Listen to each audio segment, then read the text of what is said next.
Welcome.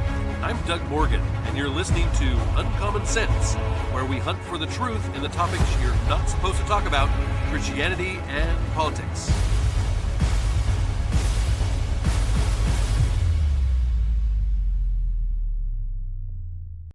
Welcome back to our podcast and our Friday edition of the podcast.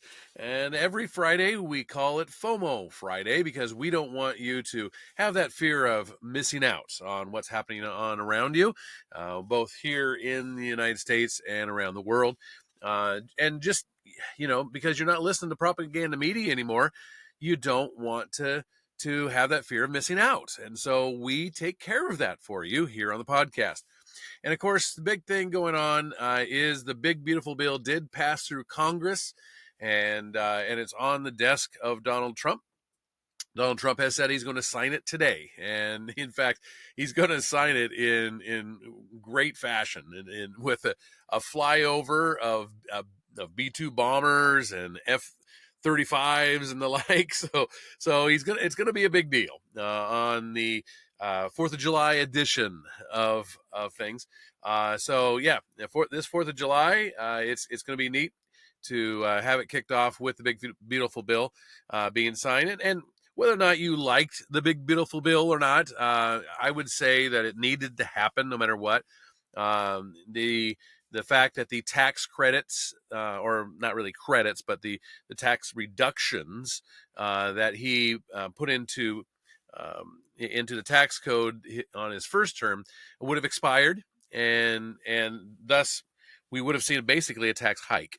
There was a lot of people that said it didn't go far enough in its cuts, though it does have quite a few cuts, Planned Parenthood and things like this, but that's not really what it was there to do, and that can be done later on, especially if we have a bigger majority when it comes to the GOP.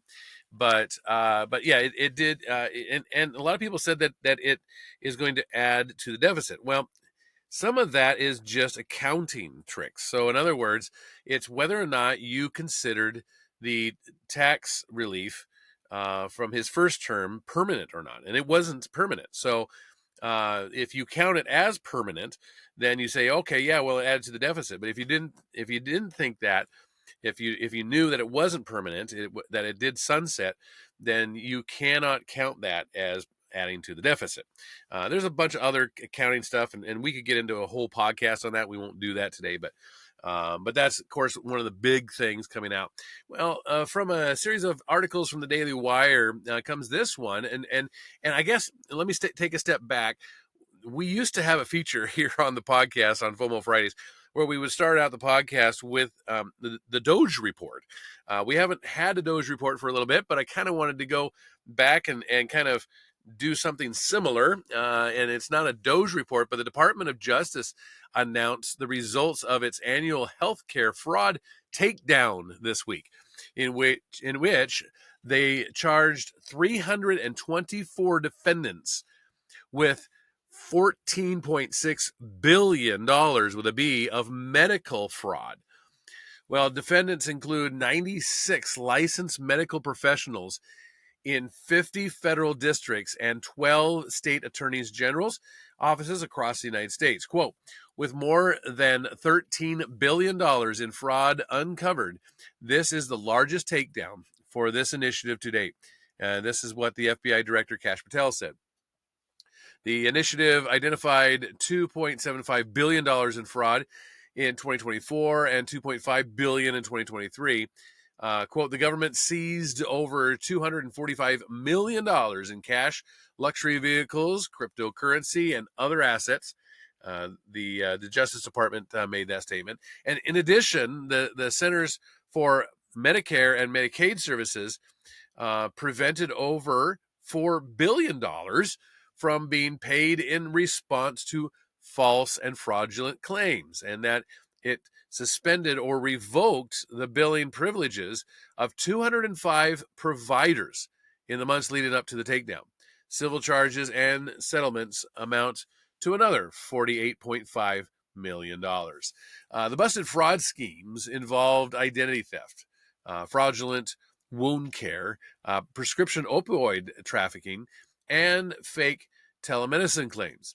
One transnational criminal organization alone was responsible for $10.6 billion of the $14.6 billion in total fraud identified. A network of foreign individuals strategically bought dozens of medical supply companies located across the United States, then used the stolen identities of over 1 million Americans to submit fraudulent Medicare claims for urinary catheters and other durable medical equipment. In another case, foreign individuals relied on artificial intelligence to carry out identity theft. Here's the quote. The defendants allegedly used artificial intelligence to create fake recordings of Medicare beneficiaries purportedly consenting to receive certain products. This is what the Justice Department said. The recordings were then sold to laboratories and durable medical equipment companies, which used this unlawfully obtained and fraudulently generated data to submit false claims to Medicare. So far, the government has recovered $44.7 million of the $418 million paid on these claims. And other defendants allegedly submitted fraudulent claims for unnecessary amniotic wound grafts, targeting elderly patients and receiving millions in illegal kickbacks from the fraudulent billing scheme. Agency and department heads affirmed their commitment to rooting out healthcare fraud schemes, emphasizing how they harm patients and Americans. And the schemes often result in physical patient harm through medically unnecessary treatments or failure to provide the correct treatment, said Matthew R. Galito, head of the the Justice Department's Criminal Division, adding that medical fraudsters steal money hardworking Americans contribute to pay for the health care of their elderly and other vulnerable citizens. That obviously, not a Doge report, but it's pretty much the same thing. Again, we're finding fraud all over the federal government, and now with the Trump administration rooting a lot of that out, it's nice to see at least some of that being exposed. Speaking of being exposed, I guess we could say, the White House has struck a deal with the University of Pennsylvania that requires the school to strip trans-identifying male swimmer Leah Thomas of the titles that he won on the women's team. And the University of Pennsylvania will restore all titles to female athletes that were misappropriated by male athletes, as they put it, according to a landmark agreement between the Trump administration and the University of Pennsylvania. And this is according to a White House official who shared with the Daily Wire. Thomas competed as a female swimmer at the University of Pennsylvania, infamously tying the University of Kentucky swimmer Riley Gaines in 2022 at the NCAAs and taking her trophy, prompting, of course, Gaines to take a stand against men in women's sports. And, of course, she's done a great job of that. President Trump has been one of the strongest and most consistent champions for protecting women's sports, the White House official said. Under his leadership, the administration has taken decisive action through executive orders, public messaging, and public initiatives to affirm a simple truth. Men do not belong in women's sports. I would agree with that. In stark contrast, the University of Pennsylvania has repeatedly violated the spirit of the letter of Title IX by allowing biological males to compete in women's athletic programs, undermining decades of progress and the hard-earned achievements of female athletes, the official said.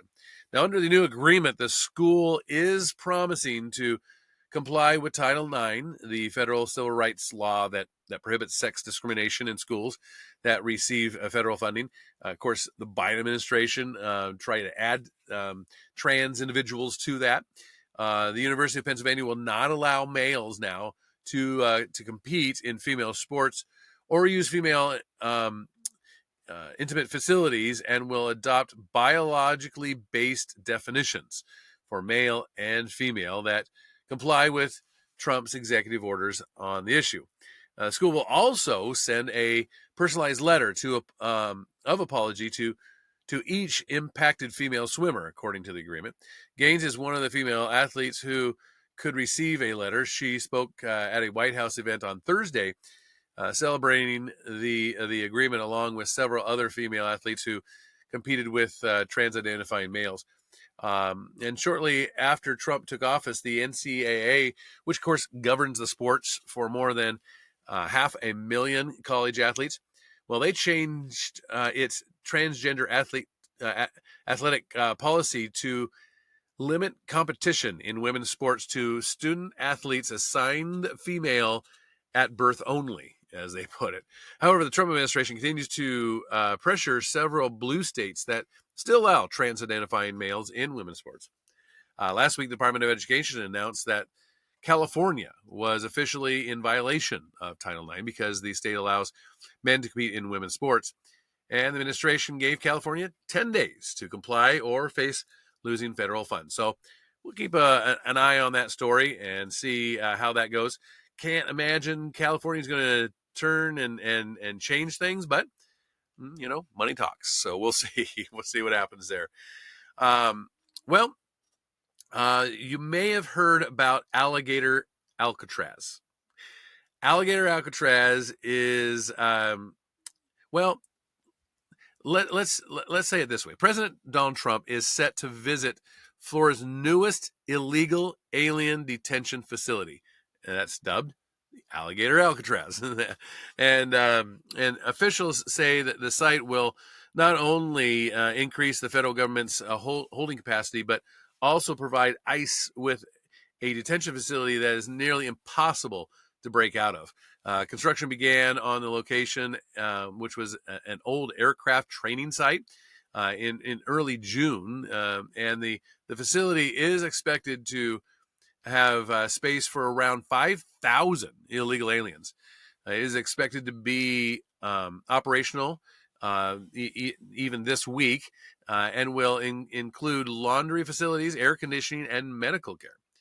The facility's construction costs, the Department of Homeland Security official said, will be paid for in part by FEMA funds that were used under the Biden administration to house illegal aliens in hotels.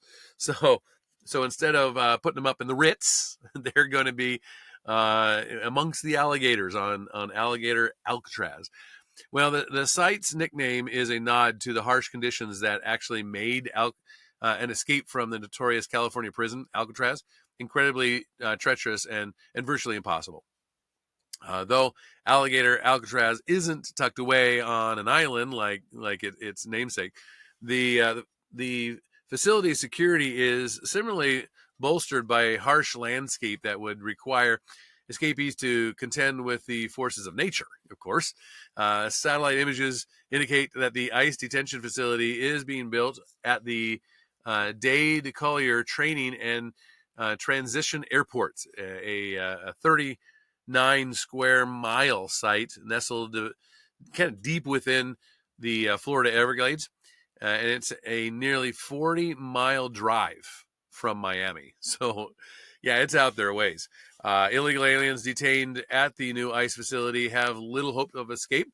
And if they were to make it out of the detention facility's walls, well, they'd be forced to navigate forests and marshes and challenging terrain and a variety of fearsome predators, of course, including but not limited to alligators, as they make a grueling trek towards civilization.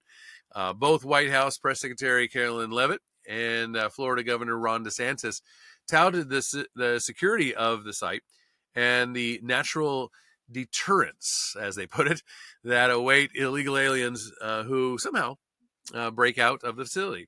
They said, quote, "There is only one road leading in, and the only way out is a one-way flight." That's what Leavitt noted. Quote, "It is isolated and surrounded by dangerous wildlife in unforgiving terrain." DeSantis said that they ain't going to anywhere once they're there, unless you want them to go somewhere, because good luck getting to civilization. So the security is amazing, natural and otherwise. If illegal alien escapees were somehow able actually to walk along the one road connecting the facility to the western edge of Miami, it would take them about 10 to 12 hours to make it to the city on foot. But the route would almost certainly result in their capture, forcing escapees to brave the surrounding marshes, wetlands, waterways, forests, swamps that separate Alligator Alcatraz from the city. Satellite images actually show the facility, the long uh, virtual runway on the west side of the map, up against a sprawling marsh. The few available Google Earth images show vast open lakes and waterways that only appear navigable by like an airboat or something like that, and would be virtually impossible to transverse without specialized equipment, even if one was fortunate enough to evade predatory wildlife. The Everglades are home to several predators, perhaps most notably the American alligator, growing up to, of course, 15 feet long and weighing up to 1,100 pounds. The American alligator is, well, among the most fearsome animals in North America, and the species is known to be common in the Everglades. There are quite a few of them there. And so, yeah, this is kind of interesting, and it'll be very interesting to see how it all comes together. And I guess maybe it's better than sending them down to El Salvador and all that. I don't know, but it's definitely hopefully going to help in the immigration process. Well, speaking of predators, we start off our celebrity news today with Sean P. Diddy. His trial. A Manhattan jury on Wednesday delivered a mixed verdict in Sean Diddy Combs' federal trial, acquitting him of the most serious charges of racketeering, conspiracy, and sex trafficking.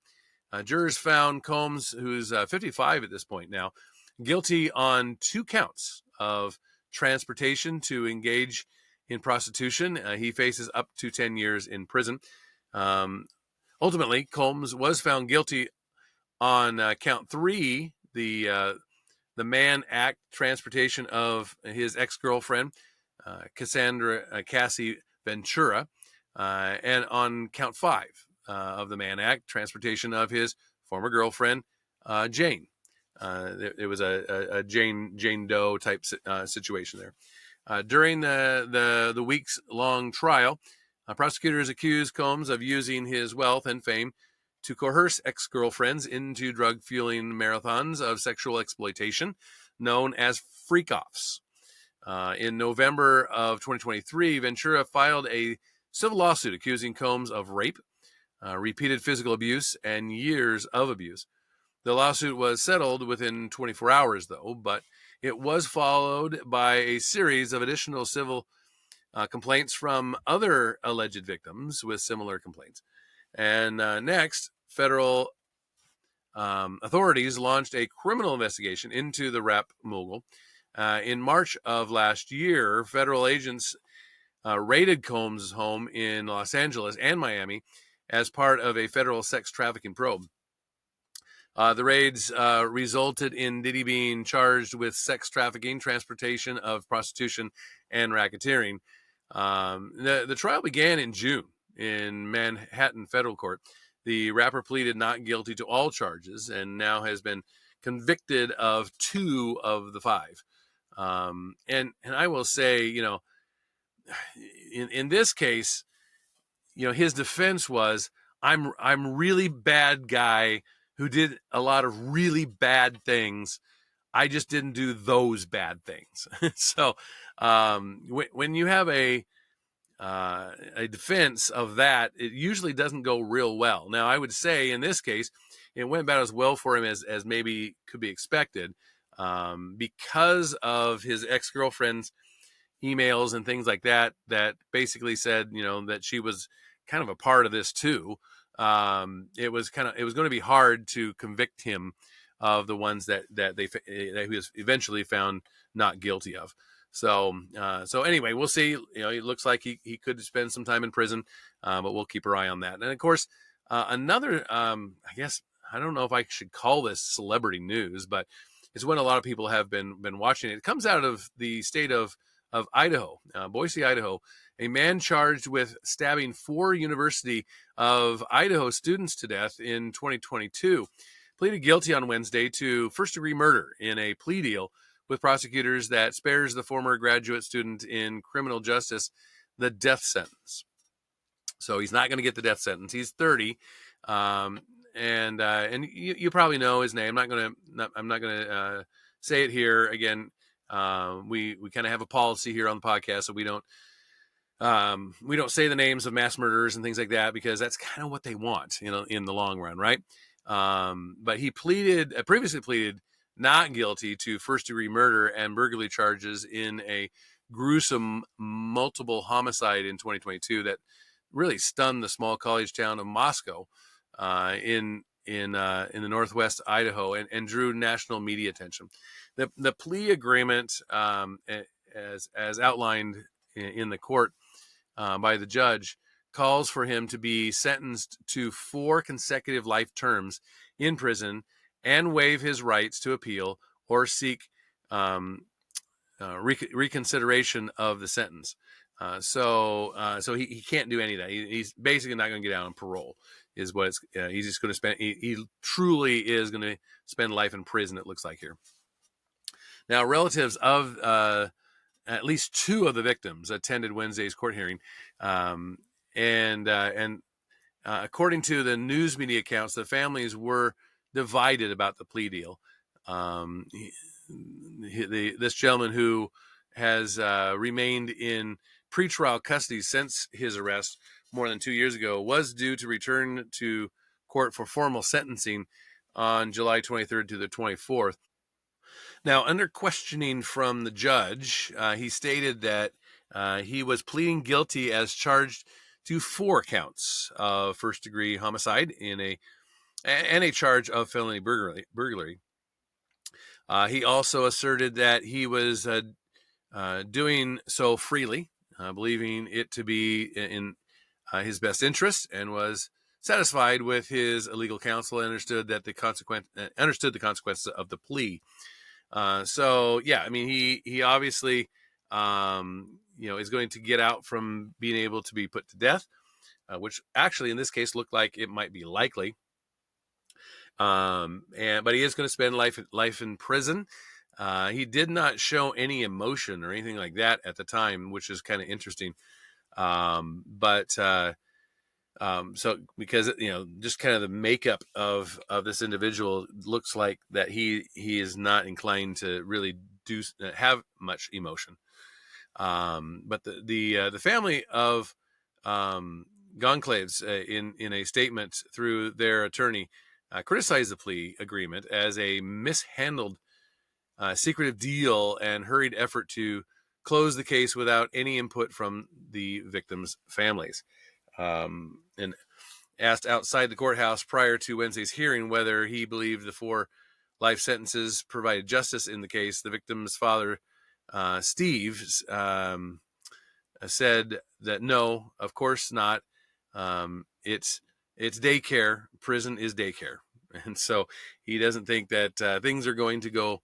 That things did not go well in this case. He wanted to definitely see the death penalty. Well, speaking of things that are not going well, Disney Pixar's latest box office bomb, Elio, was supposed to be even worse, according to a report published Monday by the Hollywood Reporter. But a number of elements were cut after a screening of the film went nowhere with the audience.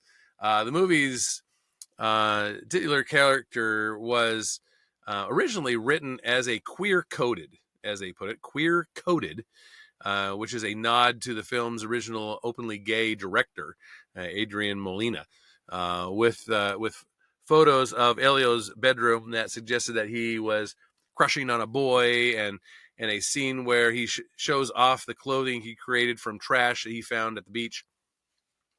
Vestiges of the latter scene remained in the finished product, as THR reported. Quote, hints of the trash fashion remain in the release film, with the boy wearing a cape decorated with discarded cutlery and soda can tabs, although without any explanation of the unusual attire. So some of the elements were whittled away throughout the production process, as leadership reportedly pressed for Elio to be more masculine instead of gay. Again, this is an 11-year-old. He's supposed to be an 11-year-old in this movie. But still, the writing was on the wall after a screening that took place in Arizona back in 2023. Not one person, get this, not one person in the audience, despite several saying that they enjoyed the film. Okay, so they said, yeah, we enjoyed the film. Not one person said that they would pony up the cash to see it in the theater. Not one. Well, that's not good. Things did not go better for Molina when a cut of the film was viewed by Pixar boss Pete Docker, and he left the project. He just basically said, okay, I'm out. The new director, Madeline Shafayan and Dominique Shi took over, and although a number of those associated with the project said good things about Shafayan and Shi, they complained about the fate of the film. They said, quote, I was deeply saddened and aggrieved by the changes that were made. This is what former Pixar assistant editor Sarah Lignich, a member of the company's internal LGBTQ group, Pix Pride, said. Quote, the exodus of talent after that cut was really indicative of how unhappy a lot of people were that they had changed and destroyed this beautiful work. So basically, it was intended to be a gay film, pro LGBTQ, to kids. And when it was stripped of some of that, a lot of that, actually, it sounds like, then they were severely unhappy. Another Pixar artist who asked to remain anonymous told THR, quote, it was pretty clear, though, the production of the first version of the film, that studio leaders were consistently sanding down these moments in the film that allude to Elio's sexuality, of being queer.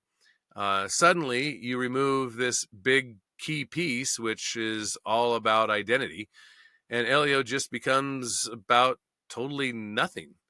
The Elio that is in theaters right now is far worse than Adrian's best version of the original. So I mean, this is kind of almost funny to me in some ways, because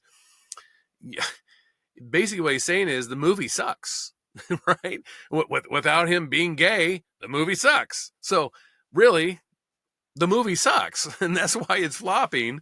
And now that it has all of the gay parts cut out, you aren't even getting the LGBTQ crowd now. So anyway, just another bomb by Disney because of their woke go broke attitude. Well, let's finish this up today with something a little bit lighter. And this, I don't know why this kind of hit my funny bone, but it did. It's a medical clinic in Scotland. They're asking local residents to stop bringing in inappropriate or unsolicited urine samples. Yeah, that's what I said. Urine samples. And why they would be doing that? Well, let's look into that a little deeper. This comes actually from Ben Hooper, who writes for UPI, and he says that the Salton surgery and Fraserburgh, Aberdeenshire, said on social media that doctors and medical staff at the clinic have been inundated with a high volume of unsolicited urine samples, often in non-medical household containers instead of sterile sample containers. So they're not even in like urine sample type things. They're being brought in like Tupperware and stuff like that. I mean, you almost can't make this stuff up, right? Quote, please be advised that we are no longer able to accept urine samples unless they have been specifically requested by the practice. This is what a post said. This change is necessary due to the high volume of inappropriate or unsolicited samples being submitted, which affects our ability to provide timely care to all patients, unquote.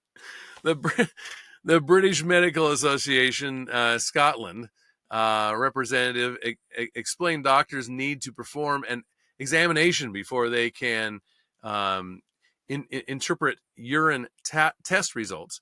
Quote, each unsolicited sample handled it requires time and medical supplies to test in practice, contact the patient for information, and then interpret the results and or send away for further testing. This is what the representative said. One doctor speaking anonymously to the Times of London said multiple clinics have had to put up signs asking patients not to bring unsolicited urine samples in. The doctor said that the culprits are often older patients seeking to be tested for urinary tract infections without first consulting with medical experts. So they're like, I don't need to go to the doctor. I just need to get some medicine or whatever. So here's my urine sample in a Tupperware cup or something. I don't know. It just cracked me up. I don't know. And you know what? I hope everyone listening, I know that some podcasts and things, they go on vacation here. Not say I'm not going on vacation. We're not going to watch some fireworks and things like that with friends. But you know what? I wanted to do a live podcast today for you and bring you the news for our FOMO Friday report. And I hope that you have a wonderful 4th of July weekend. Make it safe. And thank you for listening. This podcast is a production of Morganite Communications.